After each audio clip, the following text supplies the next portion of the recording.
독도는 한국 땅입니다. 중국 외교부가 전 세계를 향해 선언했습니다. 일본을 정면으로 비판하며 한국 편에 선 겁니다. 동아시아가 순식간에 무너지기 시작했어요.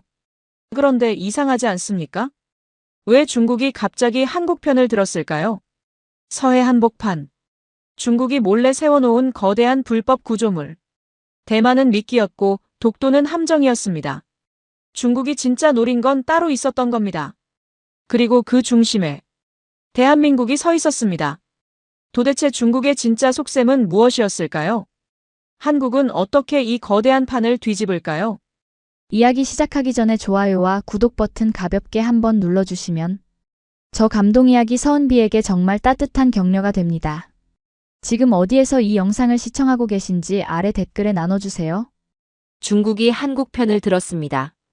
일본을 향해서 말이죠. 독도는 한국 땅이다.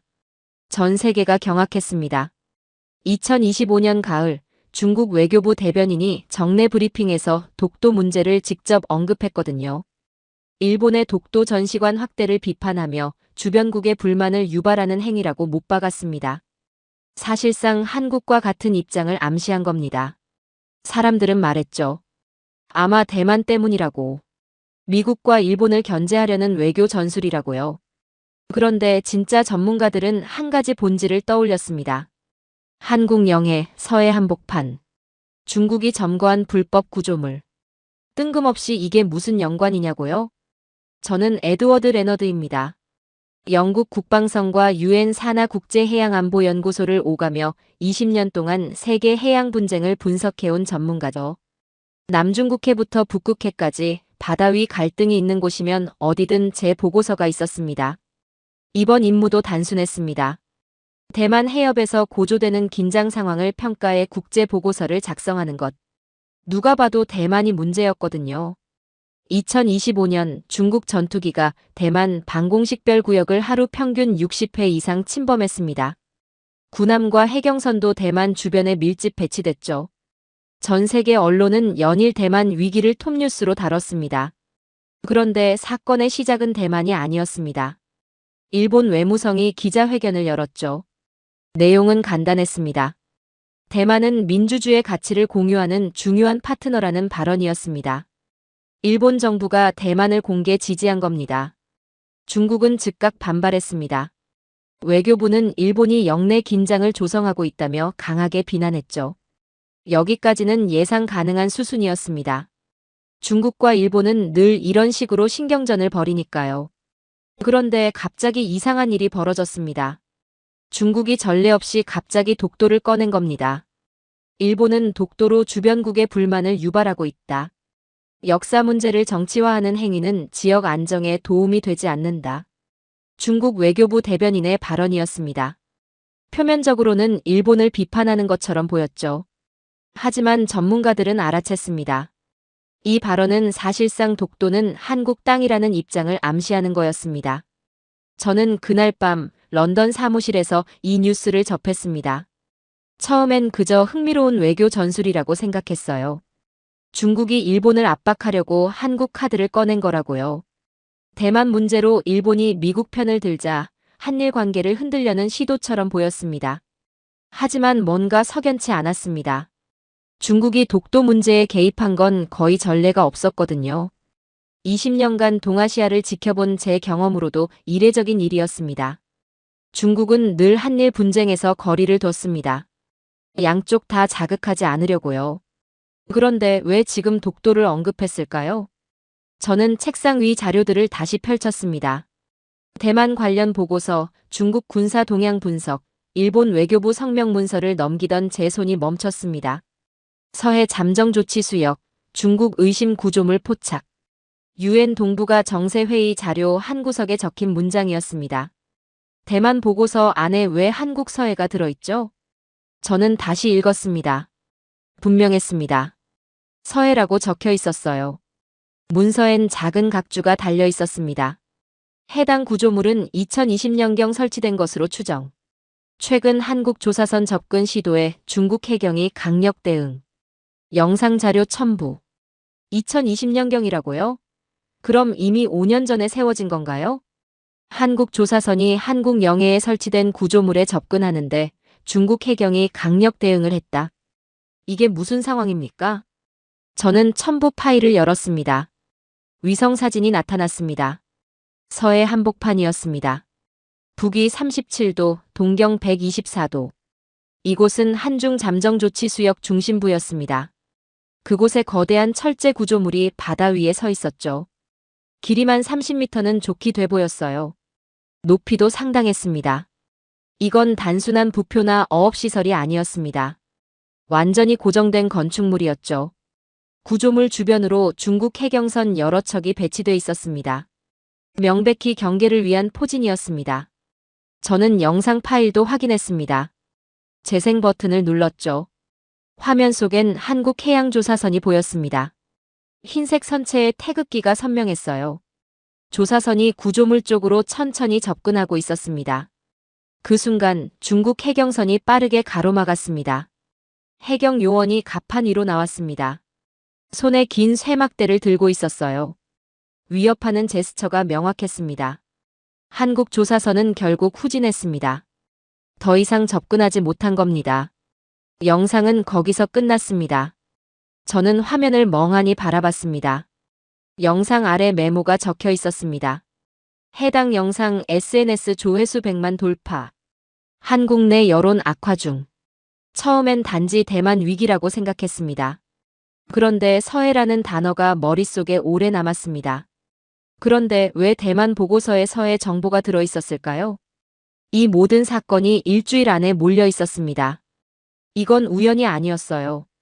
중국에 설계된 흐름이었습니다. 저는 지도를 펼쳤습니다. 대만, 오키나와, 독도, 서해 점을 찍어봤습니다. 선으로 연결하니 하나의 호를 그렸습니다. 그 호의 중심에 한국이 있었습니다. 왜 한국인가? 저는 중얼거렸습니다. 대만 위기가 절정으로 치달을 때 왜 중국은 독도를 언급했을까요? 왜 서해 구조물 주변에서 한국 조사선을 위협했을까요? 이 사건이 한국과 무관하다고? 아닐 수도 있었습니다. 저는 중국의 해양 전략 보고서를 다시 꺼냈습니다. 제가 지난 5년간 작성한 분석 자료였죠. 중국은 남중국해에서 인공섬을 건설했습니다. 동중국해에서도 영향력을 확대했죠. 그리고 이제 서해입니다. 패턴이 보였습니다.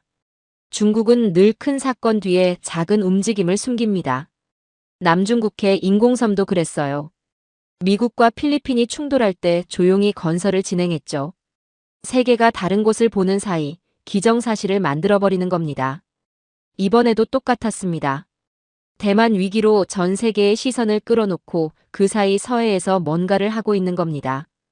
그리고 독도 발언으로 한일 관계를 흔들어 놓았죠. 저는 등골이 서늘해졌습니다. 이건 단순한 외교 전술이 아니었어요. 동아시아 전체를 뒤흔드는 전략적 움직임이었습니다. 대만 보고서 속에 한국 해역의 정보가 들어있는 이유는 무엇인가? 답은 명확했습니다. 대만과 한국이 연결돼 있기 때문입니다. 중국의 전략 안에서 말이죠. 저는 유엔 본부에 전화를 걸었습니다. 서해 구조물 건 추가 자료 확인 가능합니까? 레너드 박사님, 공식 분석은 아직 나오지 않았습니다만. 그럼 비공식이라도 좋습니다. 저는 모니터 앞에 앉았습니다. 서해 구조물 사진을 다시 확대했습니다. 철제 기둥, 플랫폼, 안테나 이건 어업용이 아니었습니다. 군사시설일 가능성이 높았어요. 누군가는 이 퍼즐을 의도적으로 섞고 있었습니다.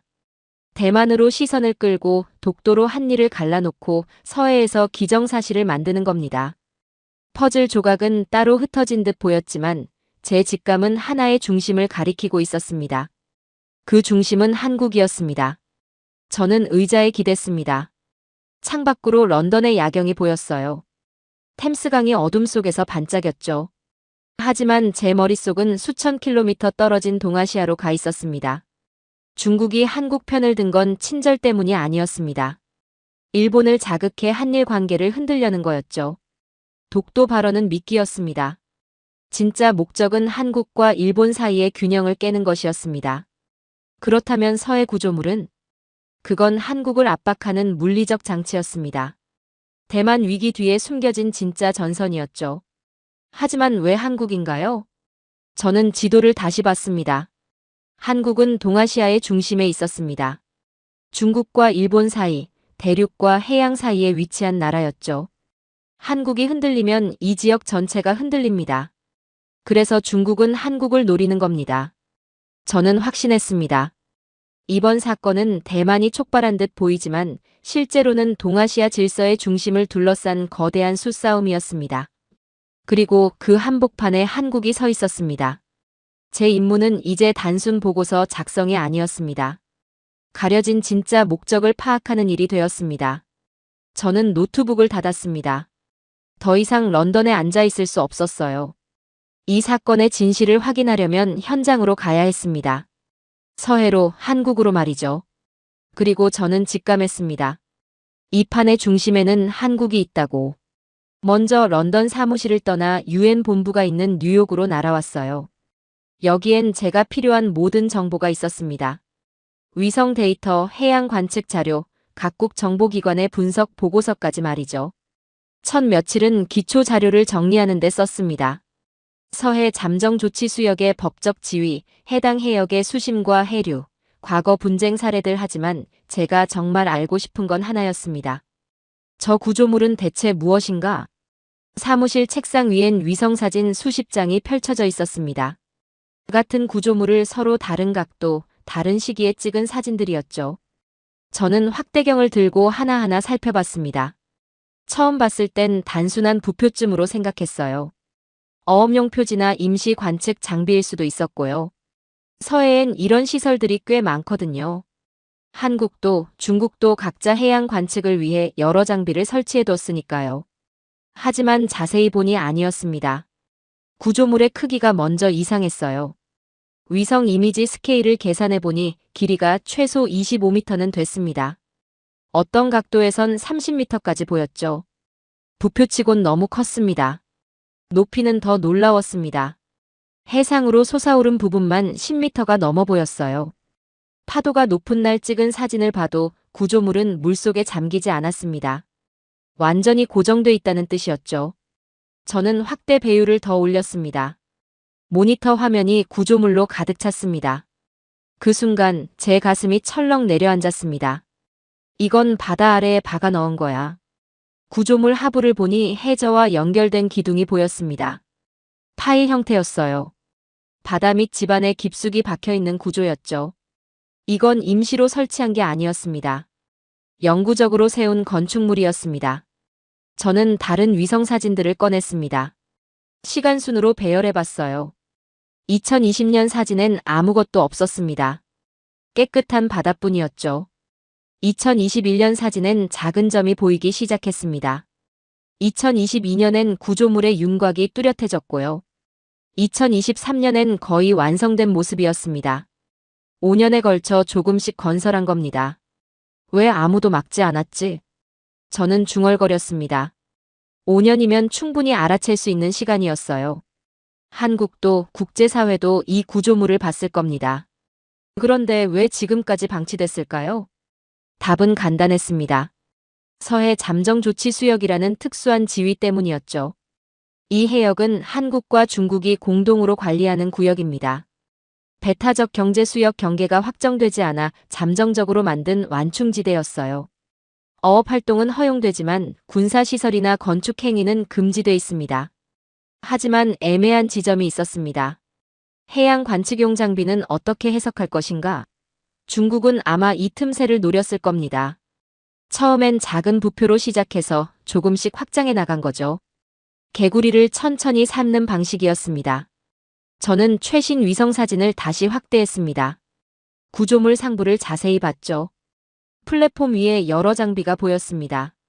안테나처럼 생긴 것도 있었고 레이더 같은 것도 있었어요. 이건 관측용이 아니야. 제 직감이 말했습니다. 저 장비들은 기상 관측용이 아니었어요. 군사용일 가능성이 높았습니다. 감시 레이더, 통신 중계 장비, 어쩌면 무기 시스템까지 있을지도 모르죠. 저는 파일을 더 뒤졌습니다. 그러다 한 보고서를 발견했습니다. 한국해양조사원이 작성한 분석 자료였어요. 비공식 루트로 유엔에 전달된 문서였습니다. 내용을 읽는 순간 제 예상이 맞았다는 걸 알았습니다. 한국 측 분석에 따르면 구조물 주변의 전파 신호 패턴이 일반 해양 관측 장비와 달랐습니다. 주파수 대역이 군사용 레이더와 유사했죠.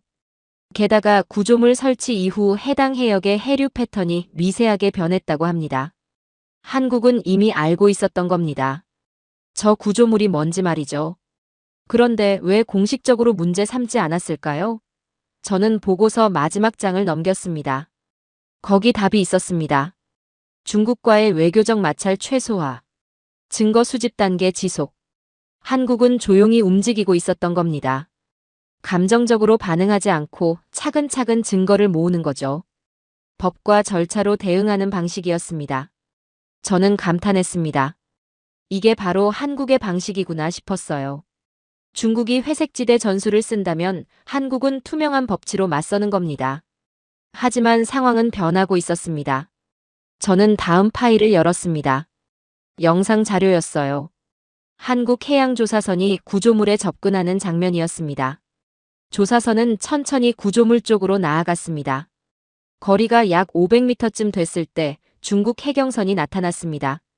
한 척이 아니었어요. 네 척이 동시에 나타나 조사선을 포위했습니다. 원형 대형이었습니다. 명백히 사전에 계획된 움직임이었죠. 중국 해경선 중 가장 큰 배에서 확성기 소리가 들렸습니다. 중국어였지만 영상 하단에 번역이 달려 있었습니다. 이곳은 중국 해양 관측 구역이다. 즉시 철수하라. 한국 조사선도 응답했습니다. 이곳은 한중 잠정 조치 수역입니다. 우리는 정당한 조사 활동을 수행 중입니다. 그 순간 중국 해경 요원 여러 명이 갑판으로 나왔습니다. 손에 긴 쇠막대를 들고 있었어요. 위협하듯 막대를 흔들었습니다. 한국 조사선을 향해서 말이죠. 한국 조사선은 멈췄습니다. 더 이상 접근하지 않았어요. 몇 분간 대치가 이어졌습니다. 결국 조사선은 천천히 후진했습니다. 영상은 거기서 끝났습니다. 저는 화면을 멍하니 바라봤습니다. 그리고 다시 지도를 펼쳤습니다. 구조물의 정확한 위치를 표시해봤어요. 북위 37도, 동경 124도. 서해 한복판이었습니다. 한국의 인천과 중국의 칭다오 중간쯤 되는 지점이었죠. 전략적으로 중요한 위치였습니다. 이 지점에서 레이더를 가동하면 한국 서해안 전체를 감시할 수 있었어요. 인천항, 평택항, 군산항까지 모두 관측 범위에 들어왔습니다. 이건 단순한 해양 분쟁이 아니었어요. 중국이 한국의 해상 교통로를 감시하려는 거였습니다. 저는 한국 측 보고서를 다시 읽었습니다. 한국은 체계적으로 증거를 수집하고 있었어요. 위성 이미지, 레이더 신호 분석, 해류 변화 데이터, 구조물 설치 과정 추적 모든 게 문서화돼 있었습니다. 한국의 해양 감시 시스템은 세계 최고 수준이었습니다. 저도 여러 나라의 시스템을 봤지만 한국만큼 정밀하고 체계적인 곳은 드물었어요. 더 놀라운 건 한국의 대응 방식이었습니다. 중국의 도발에도 한국은 감정적으로 반응하지 않았어요. 법과 절차를 따르며 차분히 대응했습니다. 영상 속 조사도 그랬죠. 위협을 받았지만 무리하게 접근하지 않았습니다. 국제법상 허용된 범위 안에서만 움직였어요. 이런 절차적 대응이야말로 국제사회에서 신뢰를 얻는 방법이었습니다. 한국은 이런 상황을 이미 대비해온 나라구나. 저는 감탄했습니다. 한국은 중국의 회색지대 전술을 잘 알고 있었어요. 그래서 미리 준비해온 겁니다. 증거를 모으고 절차를 지키고 국제법을 활용하는 방식으로 말이죠. 저는 창밖을 봤습니다. 뉴욕 맨해튼의 고층 빌딩들이 보였어요. 저녁 해가 지고 있었습니다. 하지만 제 머릿속은 여전히 서해에 가 있었습니다. 구조물 주변을 둘러싼 중국 해경선들의 원형 배치가 눈에 선했습니다. 저건 명백히 보호 또는 경계를 위한 포진이었어요. 중국은 저 구조물을 지킬 준비가 돼 있었습니다. 이것은 사고가 아니다. 설계된 움직임이다. 저는 확신했습니다. 중국은 대만 위기를 빌려 서해에서 기정사실을 만들고 있었어요. 전 세계가 대만만 볼 때 조용히 서해를 장악하는 거죠. 그리고 독도 발언으로 한일 관계를 흔들었습니다. 한국을 고립시키려는 시도였죠. 하지만 한국은 준비돼 있었습니다. 서해 구조물 분석을 마치고 며칠이 지났을 때였습니다. 제 이메일함에 긴급 알림이 떴어요. 유엔 동북아 담당관이 보낸 파일이었습니다. 제목을 보는 순간 심상치 않다는 걸 알았죠. 중국 관영 매체 오키나와 독립론 인터뷰 방송. 저는 파일을 열었습니다. 영상이 첨부돼 있었어요. 중국 국영방송이 오키나와 활동가를 초청한 인터뷰였습니다. 활동가는 카메라를 정면으로 바라보며 말했습니다. 오키나와는 일본의 식민지입니다. 우리는 독립할 권리가 있어요. 인터뷰는 30분 넘게 이어졌습니다. 오키나와의 역사, 류큐 왕국의 정통성, 미군 기지 문제까지 일본 정부를 정면으로 비판하는 내용이었죠. 저는 영상 정보를 확인했습니다. 조회수가 이미 1000만을 넘었더군요. 그것도 불과 이틀 만의 말입니다. 이건 단순한 인터뷰가 아니야. 저는 중얼거렸습니다. 중국이 국영방송으로 이런 내용을 내보낸 건 명백한 의도가 있었어요. 일본 내부를 흔들려는 거였죠. 그리고 며칠 전 중국이 독도 문제에서 한국 편을 든 것처럼 보이는 발언을 했다는 걸 떠올렸습니다. 이제 오키나와까지 건드린 겁니다. 저는 즉시 도쿄에 있는 동료 타나카 교수에게 전화를 걸었습니다. 타나카, 일본 상황이 어때요? 레너드, 난리예요. 완전히 난리라고요. 타나카의 목소리는 떨리고 있었습니다. 오키나와 영상 때문에 일본 우익층이 폭발했어요. 그런데 이상한 건 중국만 비난하는 게 아니라 한국까지 공격하고 있다는 거예요. 한국요? 왜죠? 며칠 전 중국이 독도 언급했잖아요. 그걸 두고 한국과 중국이 손잡았다는 음모론이 퍼지고 있어요. SNS는 지금 아수라장이에요. 전화를 끊고 저는 일본 SNS 동향을 확인했습니다. 타나카 말이 맞았어요. 일본 커뮤니티는 혼란에 빠져 있었습니다. 독도 관련 언급량이 평소보다 4배나 증가했어요. 그런데 내용을 보니 방향성이 없었습니다. 중국이 오키나와를 흔든다. 한국은 왜 침묵하나? 한국도 중국 편인가? 독도 발언이 증거다. 아니다. 한국도 피해자다. 중국이 우리를 이간질하는 거다. 의견이 완전히 갈라져 있었습니다. 일본이 분노했지만 그 분노의 방향조차 정해지지 않은 상태였죠. 저는 의자에 깊숙이 앉았습니다. 중국이 독도를 언급했다. 그 순간 나는 퍼즐의 방향을 알아버렸다. 이건 우연이 아니었어요. 중국은 의도적으로 일본을 여러 방향에서 흔들고 있었습니다. 대만으로 군사 압박을, 오키나와로 내부 분열을, 독도로 한일 균열을 만들어내는 거였죠. 저는 유엔 회의실로 향했습니다. 긴급 브리핑이 잡혀 있었거든요. 동북아 정세를 논의하는 자리였습니다. 회의실엔 각국 전문가들이 모여 있었어요. 미국, 유럽, 일본, 한국 대표들도 있었습니다. 의장이 입을 열었습니다. 중국의 최근 행보를 정리해 봅시다. 대만 군사 압박, 오키나와 독립론 확산, 독도 관련 발언까지 이게 다 연결된 건가요? 미국 대표가 먼저 말했습니다. 명백히 전략적 움직임입니다. 일본을 고립시키려는 거죠. 일본 대표의 목소리는 떨리고 있었습니다. 하지만 왜 독도를 언급했죠? 한국 문제를 끌어들일 이유가 뭡니까? 그 순간 한국 대표가 조용히 말했습니다. 중국은 일본만 압박하는 게 아닙니다. 한일 관계 자체를 흔들고 있어요. 회의실이 조용해졌습니다. 한국 대표가 계속 말했습니다. 독도 발언으로 일본 여론이 한국까지 적대시하게 만드는 겁니다. 오키나와는 일본 내부를 흔들고 독도는 한일을 갈라놓는 거죠. 한일 협력을 무너뜨리려는 전략입니다. 저는 고개를 끄덕였습니다. 정확한 분석이었어요. 일본 대표가 물었습니다. 그럼 한국은 어떻게 대응할 겁니까? 우리는 감정적으로 반응하지 않습니다. 원칙과 법으로 대응할 겁니다. 일본 여론이 한국까지 공격하고 있는데도요? 알고 있습니다. 하지만 우리가 흔들리면 중국이 원하는 대로 되는 거예요. 회의가 끝난 후 저는 한국 대표에게 다가갔습니다. 침착한 대응이네요. 일본 내부가 혼란스러운데 말이죠. 한국 대표는 차분하게 대답했습니다. 레너드 박사님, 우리는 이런 상황을 처음 겪는 게 아닙니다. 중국의 회색지대 전술을 알아요. 감정으로 대응하면 지는 겁니다. 그래도 일본과의 관계가 악화될 수 있지 않습니까? 일시적으론 그럴 수 있죠. 하지만 결국 진실이 드러날 겁니다. 우리는 그 순간을 기다리고 있어요. 저는 그 말에 감탄했습니다. 한국은 장기전을 준비하고 있었던 겁니다. 사무실로 돌아와 저는 데이터를 정리했습니다. 중국의 행보를 시간순으로 배열해봤죠. 대만 군사활동 증가, 독도 발언, 오키나와 독립론 확산, 일본 여행 경고. 모든 게 며칠 간격으로 이어졌습니다. 우연일 수 없었어요. 그리고 또 하나 패턴이 보였습니다. 중국은 경제 압박도 시작한 겁니다. 중국 항공사 7개가 일본행 항공권 무료 환불을 발표했어요. 일본 관광업계엔 치명타였죠. 연간 20조 원대 손실이 예상됐습니다. 저는 일본의 대중 의존도를 분석했습니다. 히토류 수입의 90% 이상이 중국산이었어요.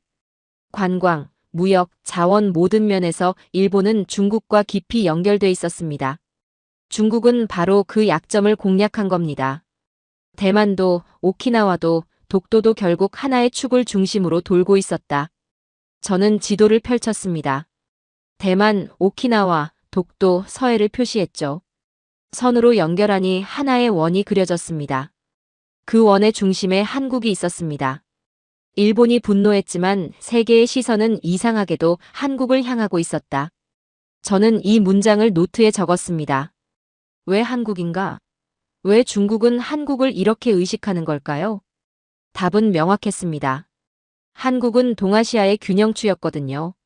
한국이 흔들리면 이 지역 전체가 흔들립니다. 중국은 그걸 알고 있었어요. 저는 다시 타나카에게 전화했습니다. 타나카, 일본 정부 내부 분위기는 어때요? 혼란스러워요.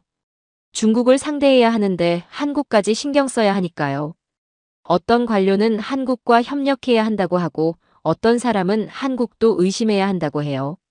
중국이 원하는 게 바로 그거예요. 알아요, 레너드. 하지만 여론이 너무 격화돼서 정부도 함부로 못 움직여요.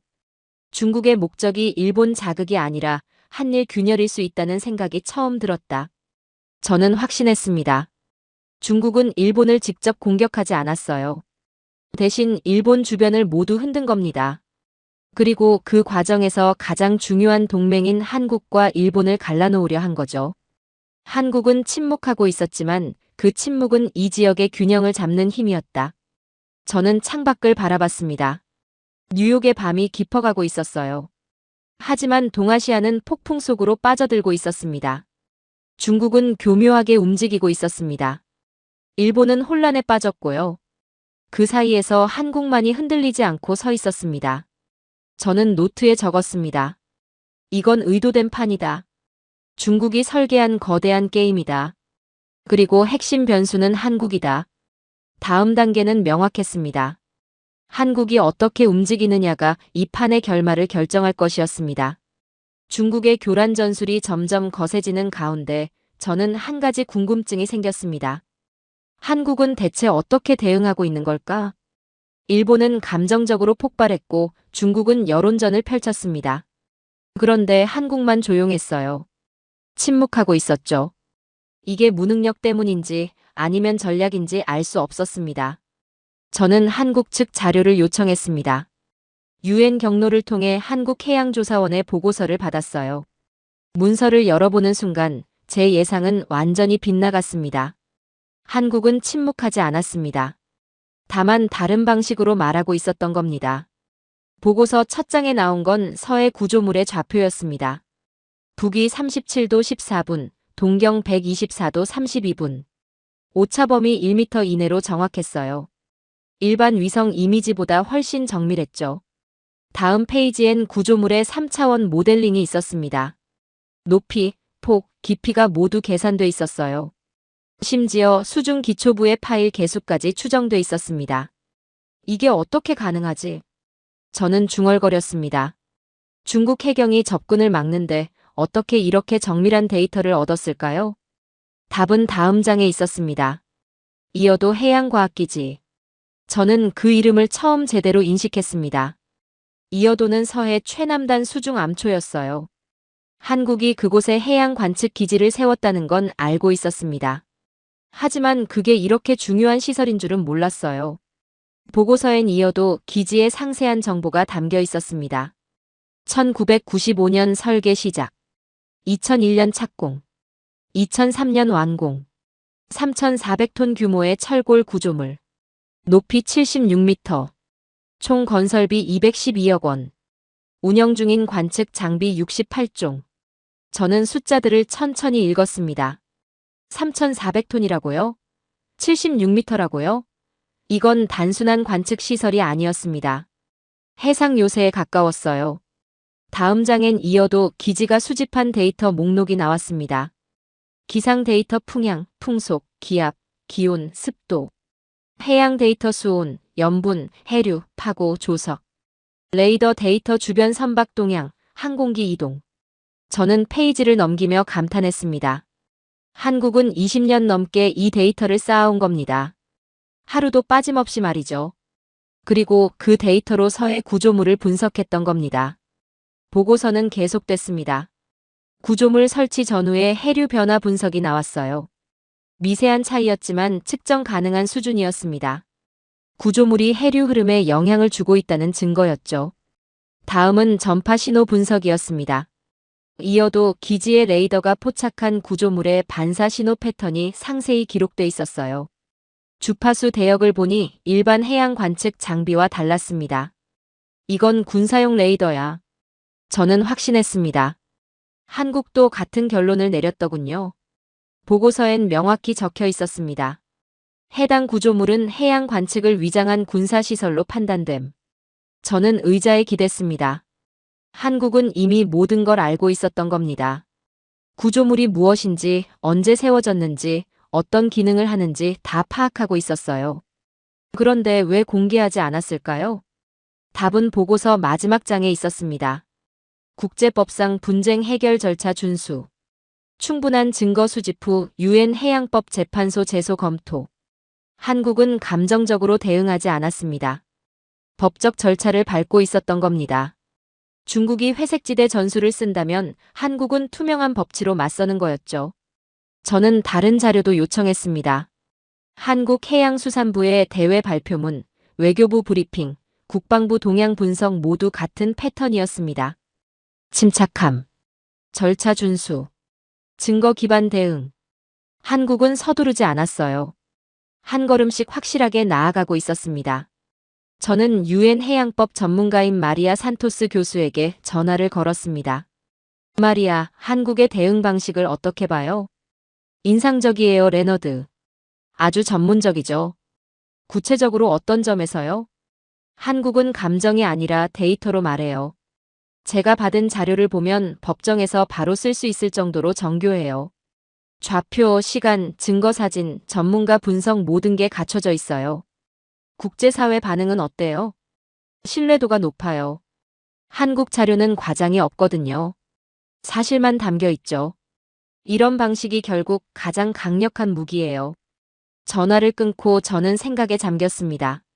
한국의 방식이 이해되기 시작했어요. 일본은 감정적으로 반응했습니다. 여론이 격앙되고 정부도 따라 움직였죠. 중국은 여론전을 펼쳤습니다. 선전과 선동으로 상대를 압박했고요. 하지만 한국은 달랐습니다. 조용히 증거를 모으고 법적 근거를 쌓고 국제 절차를 준수했습니다. 화려하지 않았지만 확실했어요. 3,400톤의 철골, 76m의 관측탑. 그 숫자만으로 이 나라의 결의를 알 수 있었다. 저는 노트에 이렇게 적었습니다. 이어도 기지는 단순한 시설이 아니었어요. 한국의 의지가 구현된 상징이었습니다. 수중 암초 위에 76m 높이의 구조물을 세운다는 건 쉬운 일이 아닙니다. 파도가 거세고 태풍이 자주 지나가는 해역이었거든요. 그런데 한국은 해냈습니다. 그리고 20년 넘게 운영해왔죠. 저는 이어도 기지 사진을 자세히 봤습니다. 거친 파도 속에서도 꿋꿋이 서 있는 모습이었어요.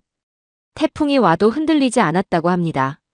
한국 주변 태풍의 60% 이상이 이어도 해역을 통과하는데도 말이죠. 그들은 감정이 아니라 기록으로 싸우고 있었다. 저는 이 문장도 노트에 적었습니다. 한국의 전략이 선명하게 보이기 시작했거든요. 중국이 서해에 구조물을 세웠을 때 한국은 즉각 항의하지 않았습니다. 대신 관측을 시작했어요. 이어도 기지의 모든 센서를 동원해 데이터를 수집했죠.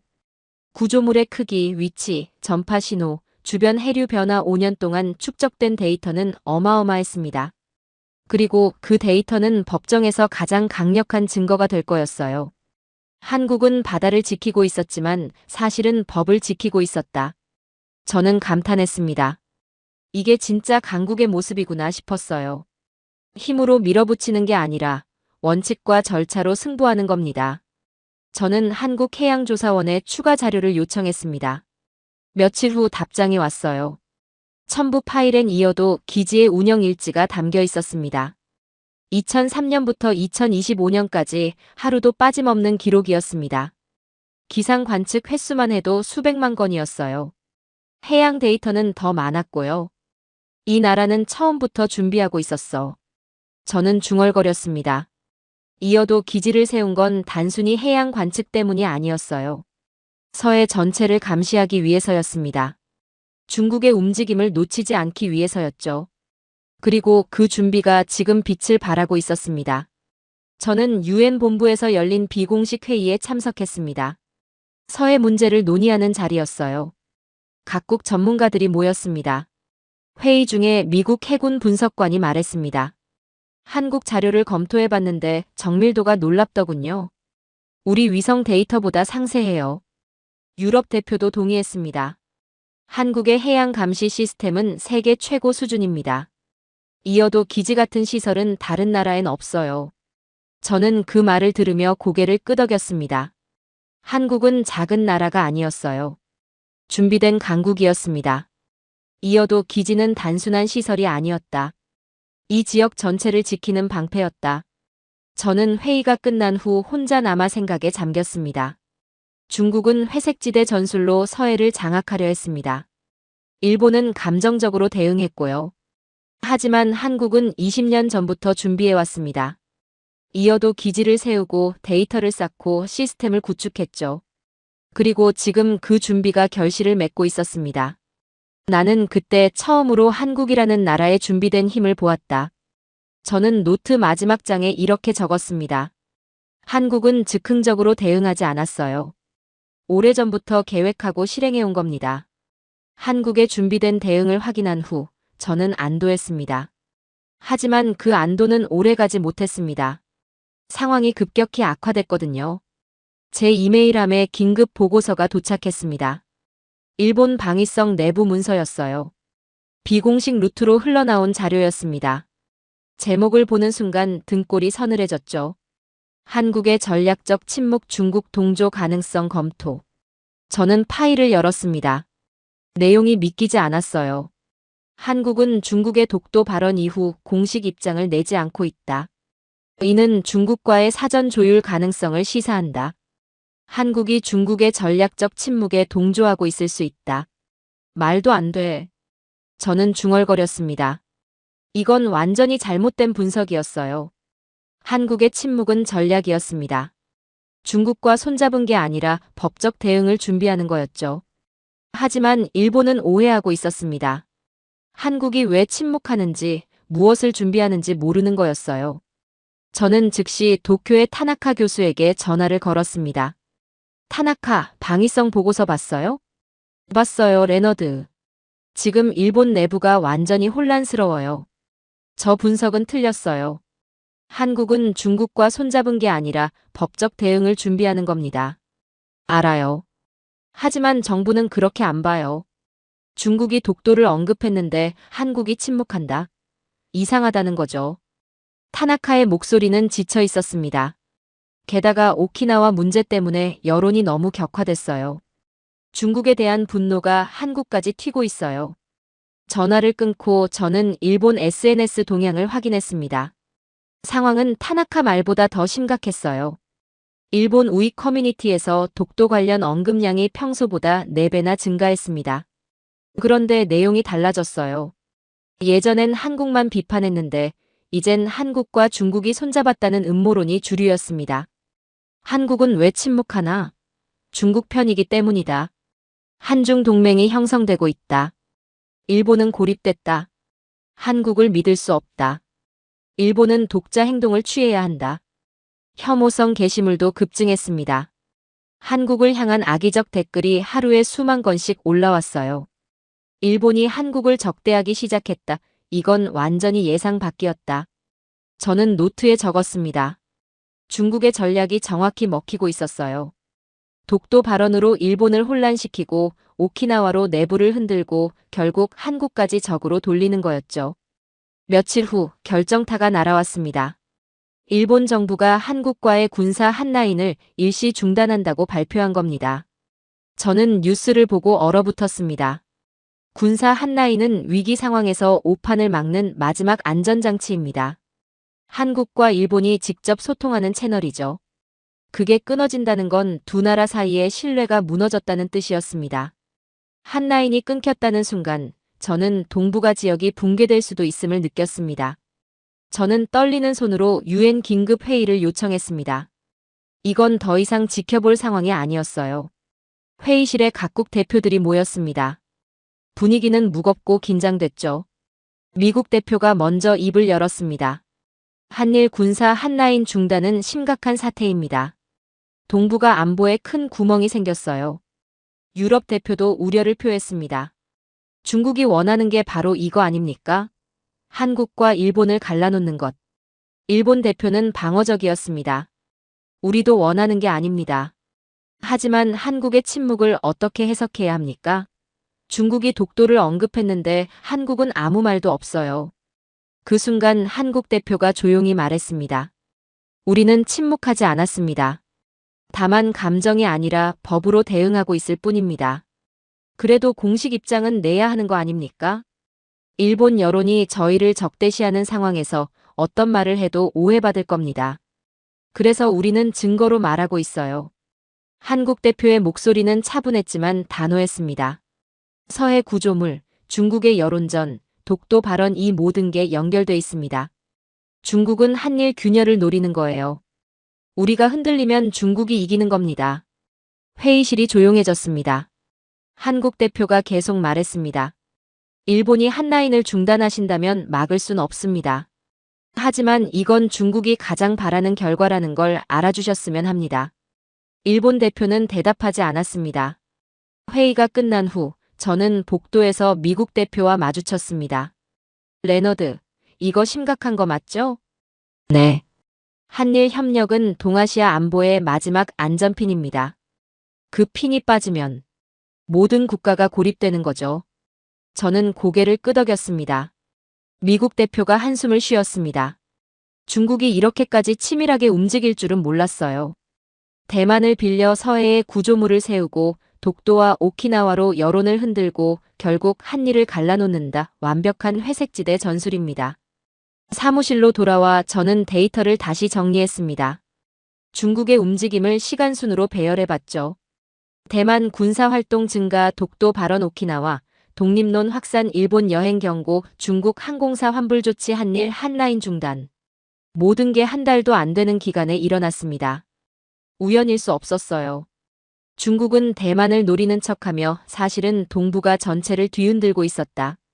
저는 이 문장을 크게 적었습니다. 이게 핵심이었거든요.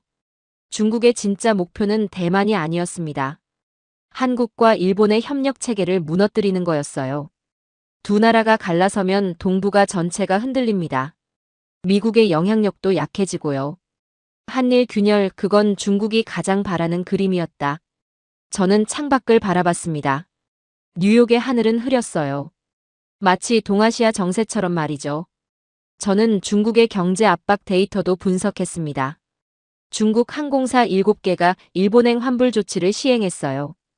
일본 관광업계는 패닉 상태였습니다. 연간 20조 원대 손실이 예상됐죠. 히토류도 문제였습니다.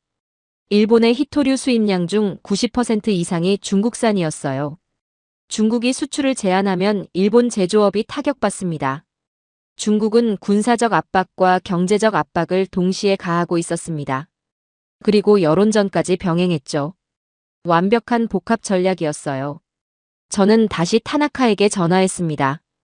타나카, 일본 정부가 한국과 대화할 생각은 없나요? 어려워요, 레너드. 여론이 너무 악화됐어요. 정치인들이 움직이기 힘든 상황이에요. 그럼 한국은 고립되는 건가요? 모르겠어요. 하지만 이상한 건 한국이 전혀 흔들리지 않는다는 거예요. 무슨 뜻이죠? 한국 정부는 여전히 차분해요. 일본이 적대시해도 중국이 압박해도 흔들리지 않아요. 마치 이런 상황을 예상했던 것처럼 말이에요. 전화를 끊고 저는 생각에 잠겼습니다. 한국은 정말 이런 상황을 예상했을까요? 답은 명확했습니다. 그랬을 겁니다. 한국은 20년 넘게 이어도 기지를 운영하며 데이터를 쌓았습니다. 중국의 회색지대 전술을 연구했고요. 일본과의 복잡한 관계도 잘 알고 있었어요. 그래서 한국은 감정적으로 반응하지 않았던 겁니다. 법과 증거로 대응하는 게 결국 승리하는 방법이라는 걸 알았거든요. 하지만 제 마음은 불안했습니다. 한일 한라인이 끊어졌어요. 일본 여론은 한국을 적대시했고요. 중국은 계획대로 움직이고 있었습니다. 이제 한국이 어떤 선택을 하느냐가 이 지역의 운명을 결정할 것이다. 저는 노트 마지막 장에 이렇게 적었습니다. 모든 게 한국에 달려 있었어요. 한국이 무너지면 동북아 전체가 무너집니다. 한국이 버티면 판이 뒤집힐 수 있었죠. 저는 한국이 어떻게 움직일지 숨죽이고 지켜보기 시작했습니다. 위기는 절정에 달했습니다. 중국의 전략은 거의 성공한 것처럼 보였어요. 하지만 저는 알고 있었습니다. 한국은 아직 카드를 다 보여주지 않았다는 걸. 한일 한라인이 끊어진 지 사흘이 지났습니다. 동아시아는 침묵 속에 빠져 있었어요. 불길한 침묵이었죠. 중국의 전략은 거의 완성된 것처럼 보였습니다. 일본은 고립됐고 한국은 의심받고 있었습니다. 저는 유엔 사무실에서 밤을 새우고 있었습니다. 뭔가 돌파구를 찾아야 했거든요. 하지만 답이 보이지 않았어요. 그날 새벽 4시였습니다. 제 이메일함에 알림이 떴어요. 한국해양조사원에서 보낸 파일이었습니다. 제목은 간단했죠. 서해 불법 구조물 종합기술 분석 보고서. 저는 즉시 파일을 열었습니다. 커피를 한 모금 마시고 첫 페이지를 넘겼죠. 그리고 숨이 멎었습니다. 보고서 첫 장에 나온 건 구조물의 정밀 전파 신호 분석이었습니다. 한국 연구팀이 수개월간 수집한 데이터였어요. 주파수 대역 9.29, 5GHz, 신호 패턴 펄스형, 회전식 스캔, 추정 기능 장거리 감시 레이더. 이건 군사용이야. 저는 중얼거렸습니다. 저 주파수 대역은 해양 관측용이 아니었어요. 군함이나 항공기를 탐지하는 레이더에서 쓰는 대역이었죠. 다음 페이지엔 더 충격적인 내용이 있었습니다. 구조물 기초부의 상세 분석이었어요. 한국 연구팀은 수중 음파 탐사를 통해 기초부 구조를 파악했습니다. 파일형 기초였어요. 해저에 최소 15m 깊이로 박혀 있었죠. 파일 개수 12개. 각 파일 직경 약 1.5m. 해저 굴착 흔적 명확히 확인됨. 이건 연구 구조물이야. 저는 페이지를 빠르게 넘겼습니다. 보고서는 계속됐어요. 구조물 설치 전후의 해류 변화 분석. 주변 해역의 염분 농도 변화. 해저 지형 변형. 모든 게 정밀하게 기록돼 있었습니다. 그리고 결정적인 장이 나왔습니다. 위성 영상 분석이었습니다. 한국은 미국, 유럽연합과 공동으로 위성 자료를 확보했더군요. 총 27건의 위성 영상이었어요. 구조물이 설치되는 과정이 시간순으로 정리돼 있었습니다. 2020년 3월 해역에 중국 건설선 출현. 2020년 7월 기초 공사 시작, 파일 받기 작업 확인. 2021년 3월 상부 구조물 설치 시작. 2022년 9월 레이더 안테나 설치 확인. 2023년 5월 구조물 완성, 가동 시작. 저는 위성 사진을 하나하나 확대해서 봤습니다. 선명했어요.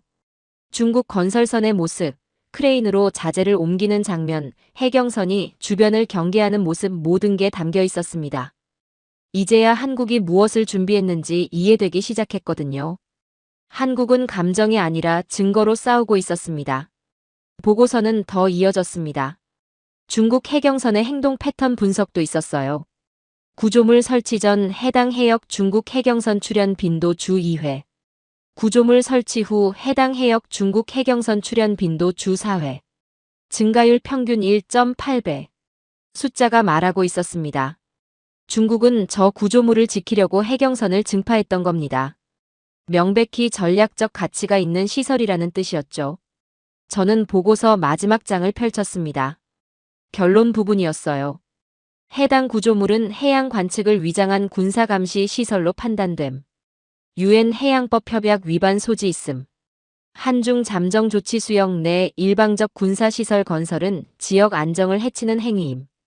그리고 마지막 줄에 이렇게 적혀 있었습니다. 본 자료는 유엔 제출용으로 준비되었으며 법적 근거 70건, 기술 분석 자료 40건, 위성 영상 27건을 포함함.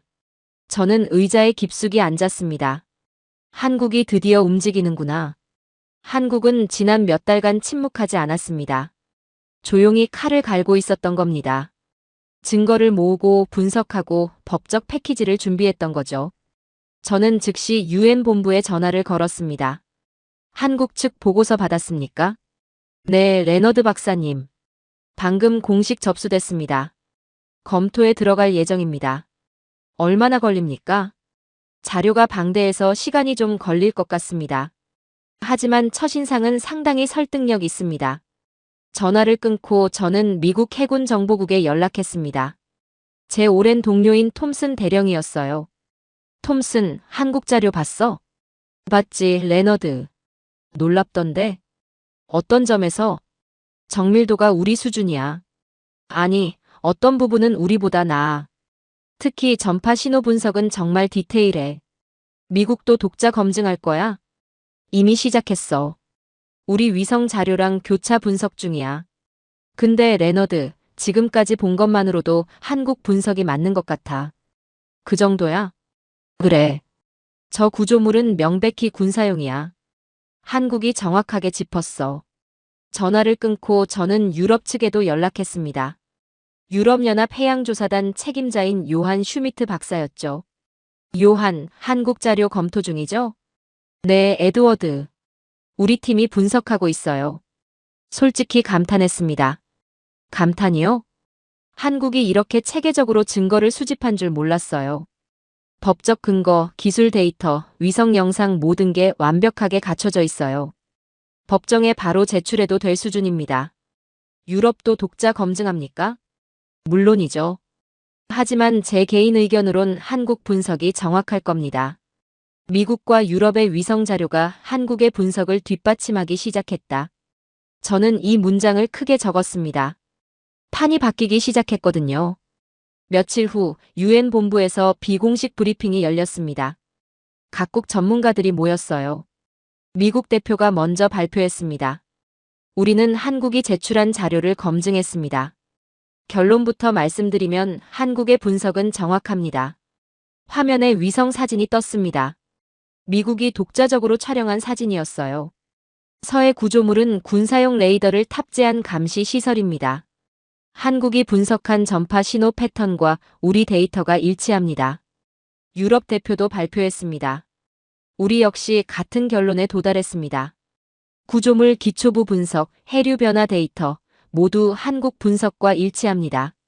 저는 회의실 뒤에 앉아 이 장면을 지켜봤습니다. 가슴이 뛰었어요. 한국은 혼자 싸우지 않았습니다. 증거를 제시했고 그 증거가 국제사회를 움직인 겁니다. 일본 대표가 조심스럽게 물었습니다. 그럼 중국의 전략은 무엇이었다고 봐야 합니까? 저는 손을 들었습니다. 의장이 저를 지목했어요. 에드워드 레너드 박사 말씀하십시오. 저는 일어섰습니다. 중국의 전략은 명확합니다. 회색지대 전술입니다. 화면에 제가 준비한 자료가 떴습니다. 대만으로 세계의 시선을 끌고 그 사이 서해에 군사시설을 건설합니다. 그리고 독도와 오키나와를 이용해 한일 관계를 흔듭니다. 목표는 동북아 질서를 재편하는 겁니다. 그 중심에 한국이 있다는 말씀입니까? 네. 한국을 고립시키면 동북아 전체가 흔들립니다. 중국은 그걸 노렸어요. 회의실이 조용해졌습니다. 저는 계속 말했습니다. 하지만 중국은 한 가지를 간과했습니다. 한국이 이미 준비하고 있었다는 것을요. 저는 한국에 이어도 기지 사진을 띄웠습니다. 한국은 20년 넘게 서해를 감시해왔습니다. 데이터를 축적하고 시스템을 구축했죠. 그래서 중국의 움직임을 놓치지 않았던 겁니다. 나는 그제야 깨달았다. 판을 뒤집을 유일한 나라는 한국이었다. 저는 이 말을 회의실에서 직접 했습니다. 제 목소리는 떨리고 있었어요. 감정이 북받쳤거든요. 한국은 감정으로 대응하지 않았습니다. 증거를 모았고 법을 지켰고 국제사회를 신뢰했습니다. 그 결과 우리 모두가 진실을 보게 됐습니다. 회의가 끝난 후 한국 대표가 저에게 다가왔습니다. 레너드 박사님, 발표 감사합니다. 아닙니다. 한국이 해낸 일을 말한 것뿐입니다. 쉽지 않았어요. 일본이 우리를 의심하고 중국이 압박하고 하지만 우리는 믿었습니다. 진실은 결국 드러난다고요. 저는 고개를 끄덕였습니다. 이제 중국의 계획은 무너질 겁니다. 아직 끝난 게 아닙니다. 하지만 희망이 보이네요. 이제 중국의 계획은 한국의 증거 앞에서 무너질 준비를 하고 있었다. 저는 사무실로 돌아와 노트를 펼쳤습니다. 지난 몇 주간의 기록이 빼곡했어요. 대만 위기로 시작된 이 사건은 결국 한국의 준비된 대응으로 전환점을 맞이했습니다. 중국은 교묘했습니다. 하지만 한국은 더 철저했어요. 일본은 감정적이었습니다. 하지만 한국은 냉정했어요. 세계는 혼란스러웠습니다. 하지만 한국은 명확했어요. 저는 창밖을 바라봤습니다. 뉴욕의 새벽이 밝아오고 있었어요. 동아시아에도 새로운 빛이 비치고 있었습니다. 한국의 반격이 시작됐습니다. 법과 증거와 기술로 말입니다. 그리고 저는 확신했습니다. 이 판은 아직 끝나지 않았다고. 오히려 이제 시작이라고요. 한국의 증거가 유엔에 제출된 지 일주일이 지났습니다. 그 일주일은 제 인생에서 가장 긴장된 시간이었어요. 매일 아침 출근하면 새로운 소식을 확인했습니다. 국제사회가 어떻게 반응하는지, 중국은 뭐라고 하는지, 일본 여론은 어떻게 변하는지. 그리고 드디어 그날이 왔습니다. 제 이메일함에 긴급 통지가 떴어요. 미국 국방부에서 보낸 공문이었습니다. 미 해군 정보국 서해 현장 조사단 파견 결정. 저는 화면을 다시 봤습니다. 믿기지 않았거든요. 미국이 직접 움직인다고요? 공문을 열어봤습니다. 내용은 간단했지만 무게감이 있었어요. 한국이 제출한 서해 구조물 분석 자료를 독자 검증하기 위해 미 해군 정보국 조사단을 파견한다. 분석관 및 기술요원 총 30명 규모. 목적 현장 확인 및 데이터 교차 검증. 세계가 움직였다. 그것도 한국의 편으로. 저는 이 문장을 노트에 크게 적었습니다. 손이 떨렸어요. 미국이 현장 조사단을 파견한다는 건 엄청난 의미였습니다. 한국의 증거를 신뢰한다는 뜻이었거든요. 국제사회가 이 문제를 심각하게 받아들인다는 신호였죠. 저는 즉시 전화기를 들었습니다. 미국 해군 정보국의 톰슨 대령에게 걸었어요. 톰슨, 조사단 파견 소식 들었어. 그래, 레너드. 빠르게 결정됐지. 한국 자료가 워낙 설득력 있었거든. 현장까지 간다는 게 놀라워. 그 정도로 심각하게 보는 거야? 당연하지. 중국이 서해에 군사시설을 세웠다는 건 지역 안보에 직접적 위협이야. 우리가 확인해야 해. 언제 출발해? 이틀 후야. 우리 조사선이 이미 대기 중이야. 한국 측과 합동으로 조사할 거야. 전화를 끊고 저는 잠시 멍하니 앉아 있었습니다. 상황이 믿기지 않았어요. 불과 일주일 전만 해도 한일 관계가 끊어지고 한국이 고립될 것 같았는데 이제 미국이 한국 편에 섰습니다. 그런데 더 놀라운 소식이 터졌습니다. 유럽연합 해양조사단도 움직인다는 겁니다. 제 동료인 요한 슈미트 박사에게서 전화가 왔어요. 에드워드, 들었어요? 우리도 조사단 보내요. 유럽도요? 네. 브뤼셀에서 긴급 회의를 했어요. 결론은 명확했어요. 한국의 분석이 맞다면 이건 국제법 위반이에요. 우리도 확인해야 한다고요. 규모는 어느 정도죠? 조사선 2척이요. 최신 해양 센서와 레이더 장비를 다 실었어요. 우리 최고 전문가들이 탑승해요. 한국이 요청한 것도 아닌데요. 그게 포인트예요, 에드워드. 우리가 독자 판단으로 가는 거예요. 한국 자료가 그만큼 신뢰할 만하다는 뜻이죠. 전화를 끊고 저는 깊은 숨을 쉬었습니다. 미국도 유럽도 움직였습니다. 한국 하나의 증거가 전 세계를 움직인 겁니다. 저는 유엔 본부로 향했습니다. 긴급 브리핑이 예정돼 있었거든요. 회의실은 기자들로 가득 찼어요. 카메라 플래시가 터졌고 마이크가 쏟아졌습니다. 국제적 이슈가 된 거였죠. 유엔 대변인이 단상에 올라섰습니다. 미국 해군 정보국과 유럽연합 해양조사단이 서해 현장 조사를 실시합니다. 목적은 한국이 제출한 증거 자료를 독자적으로 검증하기 위함입니다. 기자들이 일제히 손을 들었습니다. 중국의 반응은 어떻습니까? 중국 측은 아직 공식 입장을 내지 않았습니다. 한국의 자료가 정확하다고 봅니까? 현재로선 높은 신뢰도를 보이고 있습니다. 그래서 검증이 필요한 겁니다. 저는 회의실 뒤에서 이 장면을 지켜봤습니다. 가슴이 벅찼어요. 한국이 수집한 자료는 미국과 유럽의 분석 시스템에서도 거의 완벽히 일치했다. 이틀 후 조사단이 출발했습니다. 저도 유엔 참관단 자격으로 동행했어요. 미국 조사선은 최신형이었습니다. 각종 센서와 장비로 무장했죠. 유럽 조사선 2척도 합류했습니다. 한국 해양조사선도 함께 움직였어요. 서해로 향하는 배 안에서 저는 미국 분석관들과 대화를 나눴습니다. 한국 자료를 어떻게 평가해요? 솔직히 놀랐어요, 박사님. 너무 상세하더라고요. 예를 들면요. 전파 신호 분석이요. 시간대별, 날씨별로 다 기록했더라고요. 우리도 저렇게까지 하긴 힘들어요. 유럽 분석관도 비슷한 반응이었습니다. 한국에 이어도 기지가 핵심이에요. 20년 넘게 축적한 데이터가 있으니까 비교 분석이 가능한 거죠. 다른 나라는 이런 기반이 없어요. 그래서 중국한테 당할 수밖에 없었죠. 서해에 도착한 조사단은 일주일간 현장 조사를 실시했습니다. 중국 구조물 주변을 돌며 데이터를 수집했죠. 중국 해경선이 나타났지만 거리를 두고 지켜만 봤습니다. 미국과 유럽이 함께 있으니 함부로 못한 거였어요. 조사가 끝나고 돌아오는 배 안에서 미국 조사단장이 저를 불렀습니다. 레너드 박사, 결과 나왔어요. 어떻게 됐습니까? 한국 분석이 정확해요.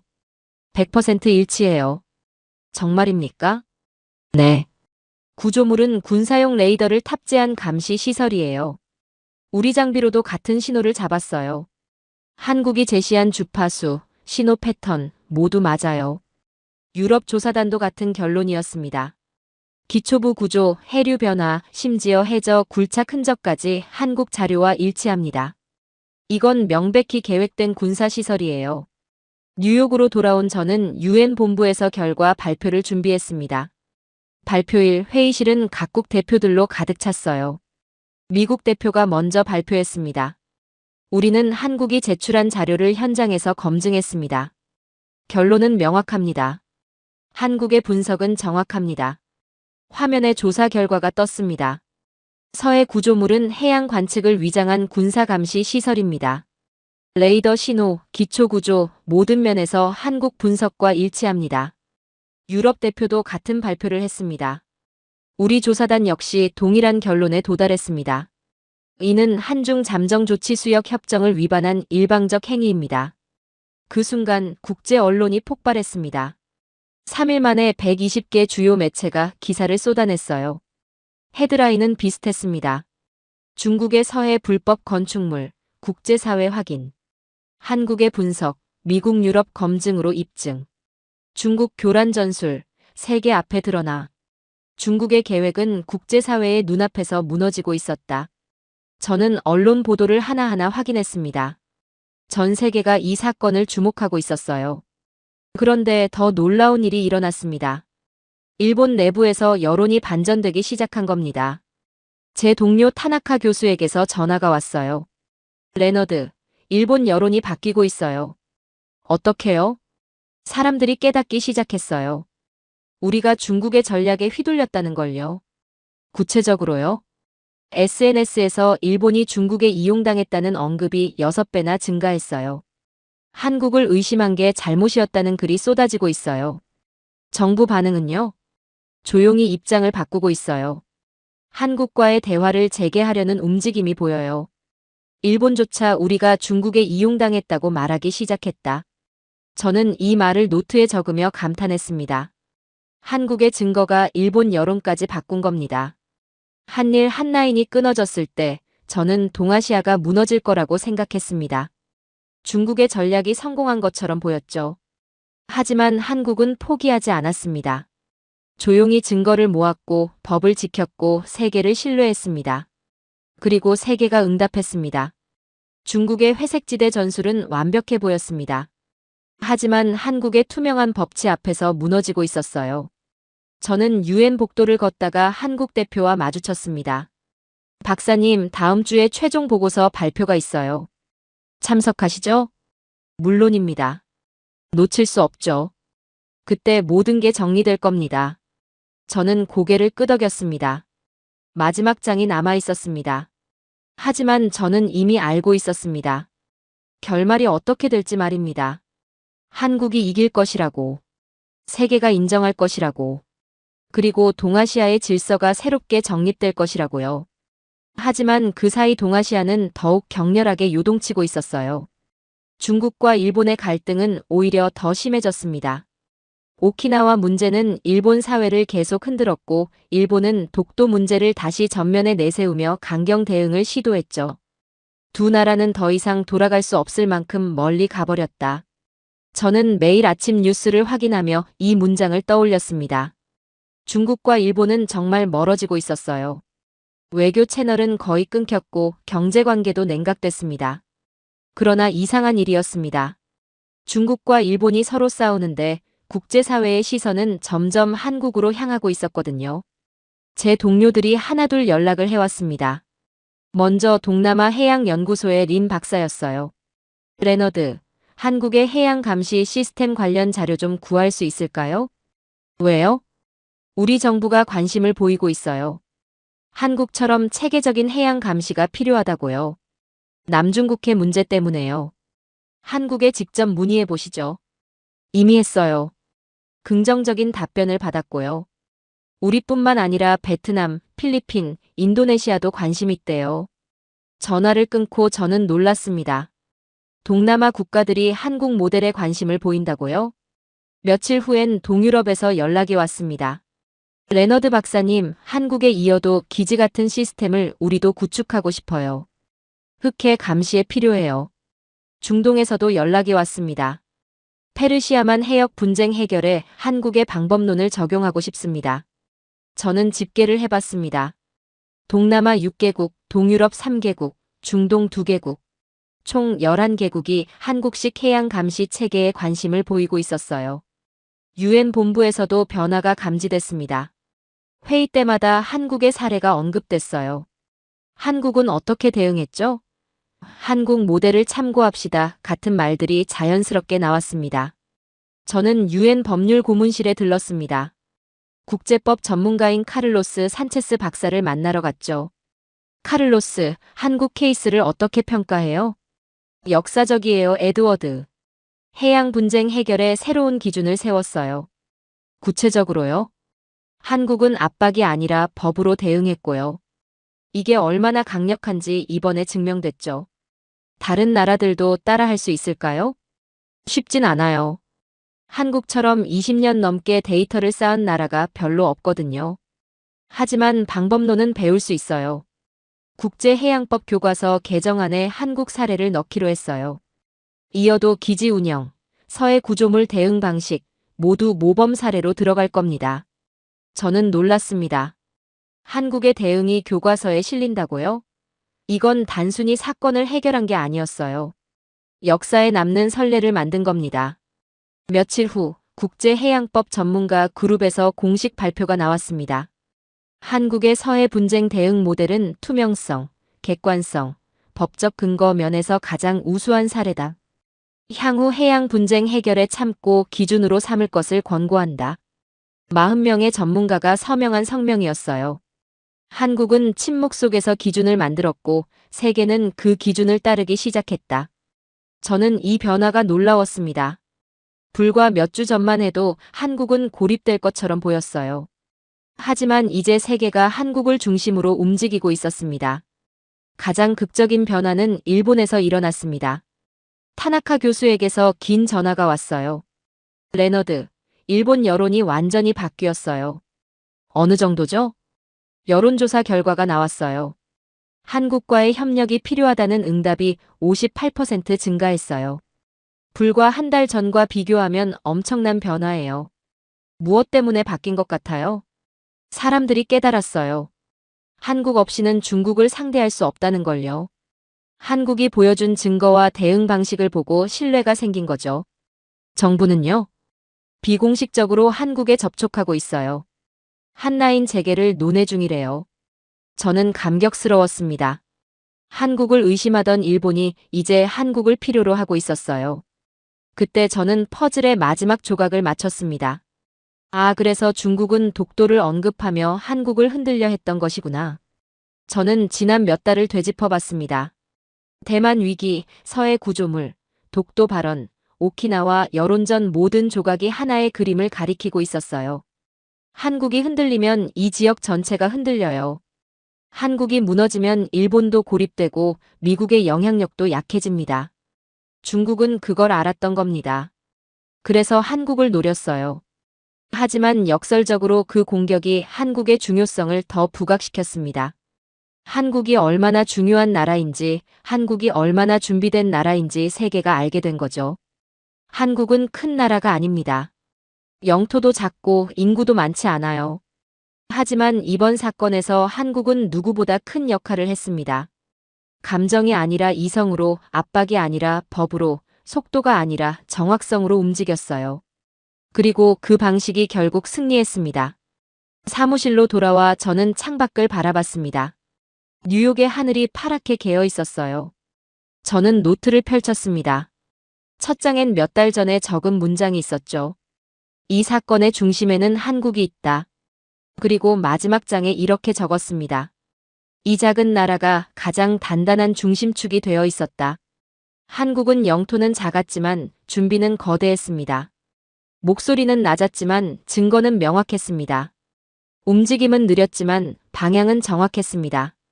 그리고 그런 한국이 동아시아의 새로운 중심이 되고 있었습니다.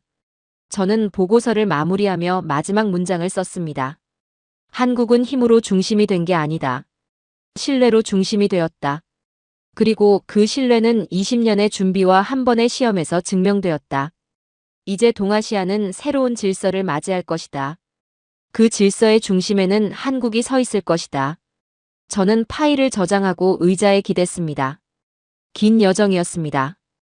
혼란스러웠고 두려웠고 불확실했던 시간이었어요. 하지만 결국 진실이 승리했습니다. 그리고 그 진실은 한국이 지켜낸 것이었습니다. 저는 미소 지었습니다. 20년 전 이어도 기지를 세운 한국 사람들을 떠올리며 몇 달간 묵묵히 증거를 모은 한국 연구자들을 생각하며 감정을 참고 원칙을 지킨 한국 외교관들을 기억하며 저는 확신했습니다. 한국은 이미 강대국이었다고. 다만 세계가 이제 알아본 것뿐이라고요. 20년 전 거친 바다 한복판에 76m 높이의 관측탑을 세운 사람들. 5년간 묵묵히 데이터를 수집한 연구자들. 일본의 오해와 중국의 압박 속에서도 흔들리지 않은 외교관들. 이들이 만든 신뢰가 오늘의 대한민국을 만들었습니다. 여러분은 어떻게 생각하십니까? 진짜 강국은 무엇으로 만들어질까요? 큰 영토입니까? 많은 인구입니까? 아니면 오랜 준비와 흔들리지 않는 원칙일까요? 한국이 보여준 답, 그리고 세계가 인정한 신뢰에 관한 오늘의 사연을 함께 해주셔서 감사합니다.